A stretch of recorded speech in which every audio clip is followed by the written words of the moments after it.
ঈদ মানেই তো সেমাই, আর সেমাই হবে তো লাচ্চা সেমাই, দুধ সেমাই, শুকনো সেমাই, নবমী সেমাই ইত্যাদি ইত্যাদি। আর যারা একটু ভিন্ন রকমের পরিবেশন করতে চান তাদের জন্য এই রেসিপি।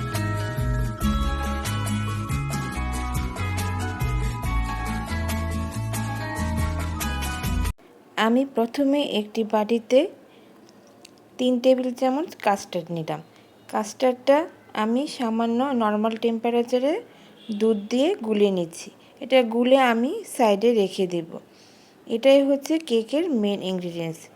আমি আজকে তৈরি করছি কাস্টার্ড সেমাই, কাজেই কাস্টার্ড তো অবশ্যই লাগবে। কাস্টার্ডটা আমি গুলে এক সাইডে রেখে দিলাম। এবার আমি একটা প্যানে 1 লিটার দুধ দিয়ে নিলাম। দুধটা একটু গরম হতে হতে দিয়ে দেব এখানে পাউডার সুগার। এখানে পাউডার সুগারের পরিবর্তে দানাদার চিনিও ব্যবহার করতে পারেন। দিয়ে দিচ্ছি প্রথমেই গুলে রাখা আমার কাস্টার্ড মিক্সচারটা, দিয়ে এবার অনবরত নাড়তে হবে। এটা কোনো অবস্থাতেই বন্ধ করা যাবে না, তাহলে কিন্তু জমাট বেঁধে দানাদার হয়ে যাবে। তাই এটা অনবরত নাড়তে নাড়তে পুরো ঘন করে নেব। তারপর এটা আমি ঠান্ডা হওয়ার জন্য একটা বাটিতে ঢেলে নেব। এটা রুম টেম্পারেচারে প্রায় 10 থেকে 15 মিনিট রাখলেই ঠান্ডা হয়ে যাবে। এটা আমি সাইডে রেখে এবার চলে যাচ্ছি কেক তৈরির জন্য। আমি এখানে 300 গ্রাম লাচ্চা সেমাই নিয়েছি। এই লাচ্চা সেমাইটার মধ্যেই বিভিন্ন রকমের ড্রাই ফ্রুটস মিক্সচার ছিল। ওটা আমি হাত দিয়ে একটু গুঁড়ো করে নিয়েছি। একবারে পাউডারে করা যাবে না, একটু দানাদার থাকলেই হবে। তারপর আমি একটি বাটিতে 2 কাপ টক দই নিয়ে নিলাম। টক দইয়ের সাথে 2টো ডিম নিয়েছি। ডিমটা অবশ্যই রুম টেম্পারেচারে থাকতে হবে।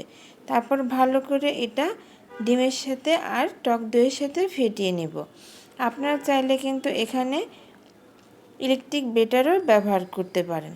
তারপর আমি এখানে 1 কাপ পাউডার সুগার দিয়ে দিচ্ছি। এখানে কিন্তু কোনো দানাদার চিনি ব্যবহার করলে হবে না। কেক তৈরির ক্ষেত্রে কিন্তু সবসময় পাউডার সুগারই ব্যবহার করতে হয়। আমি দানাদার চিনিটা ব্লেন্ডার করে পাউডার সুগার করে নিয়েছি। তারপর এটা ভালোভাবে আবার মিক্সড করে এর মধ্যে আমি 4 টেবিল চামচ পাউডার দুধ দিয়েছি। পাউডার দুধটা দিলে কিন্তু কেকের স্বাদটা 3 ডাবল বেড়ে যায়। তারপর সব কিছু আবারও ভালো করে মিক্সড করে নেব। আর অবশ্যই খেয়াল রাখতে হবে এটা ভালো করে যেন মিক্সচার হয়। এরপর দিয়ে দেব বেকিং সোডা আর বেকিং পাউডার 1 চা চামচ এর মধ্যে। তারপর সেগুলো ভালো করে মিক্সড করে নেব। আমরা তো কেক বলতেই বুঝি সুজি, ময়দা ইত্যাদি ইত্যাদি দিয়ে কেক তৈরি হয়, কিন্তু এই সেমাই দিয়ে কেকটা কেউ বুঝতেই পারবে না এটা সেমাইয়ের কেক। তারপরে আমি যেই সেমাইটা গুঁড়ো করে রেখেছিলাম সেই সেমাইটা অল্প অল্প করে দিয়ে এটার সাথে ভালো করে মিক্সড করে নিব। তৈরি হয়ে গেল আমার কেকের ব্যাটার। এটা ভালো করে মিক্সচার করে কিন্তু রেখে দেওয়ার প্রয়োজন নেই, আমরা সাথে সাথে এটা ওভেনে দিয়ে দিতে পারবো। আর এটা কিন্তু অবশ্যই হ্যান্ড ব্লেন্ডার দিয়েই এটা আস্তে আস্তে বা স্ক্যাপুলা দিয়ে আস্তে আস্তে মিক্সচার করতে হবে।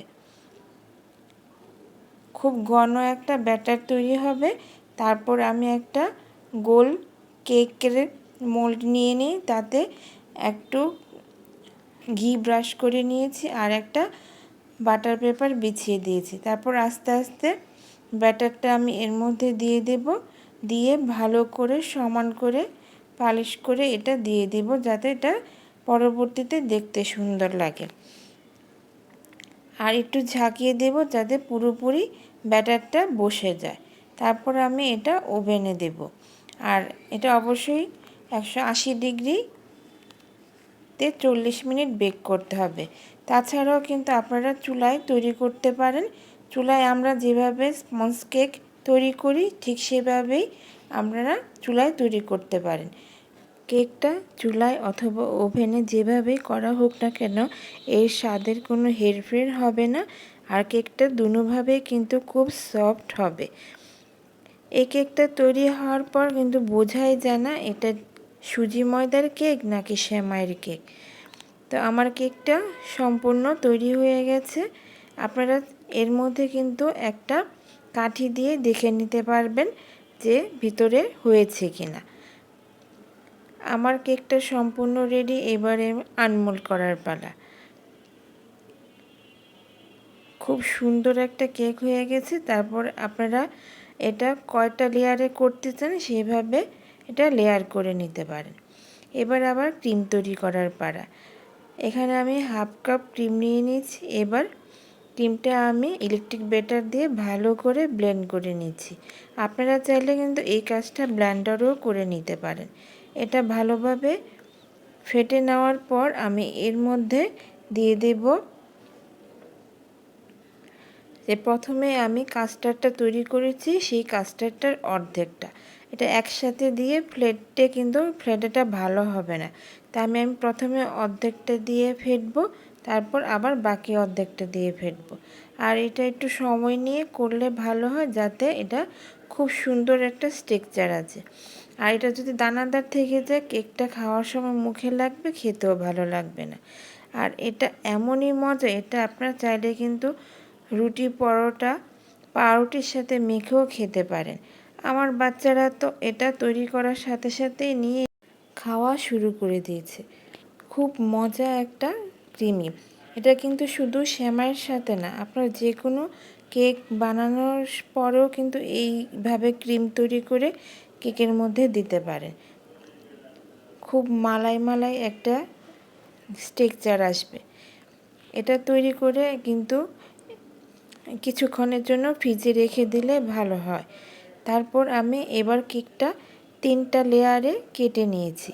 তারপর কেকের মধ্যে সুন্দর করে বিছিয়ে দেব। আপনারা চাইলে কিন্তু পাইপিং ব্যাগের মধ্যে ভরেও এখানে দিতে পারেন, বা চামচ দিয়েও এভাবে মেখে মেখে দিতে পারেন। আর ডেকোরেশনটা সম্পূর্ণ আপনাদের নিজস্ব। আর এটা তৈরি করার ক্ষেত্রে কিন্তু মানে পুরোটাই কভার করতে পারবেন। আর তাছাড়া কিন্তু আপনারা যেভাবে অন্য কেক তৈরি করেন ক্রিমটা, সেই ক্রিমও কিন্তু এখানে ব্যবহার করতে পারবেন। এটা আমি তৈরি করার সময় কিন্তু অন্য কেকে যেরকম সুগার সিরাপ দিতে হয়, এখানে কিন্তু সেটা দেওয়ার প্রয়োজন। এটা এমনিতে ভীষণ নরম।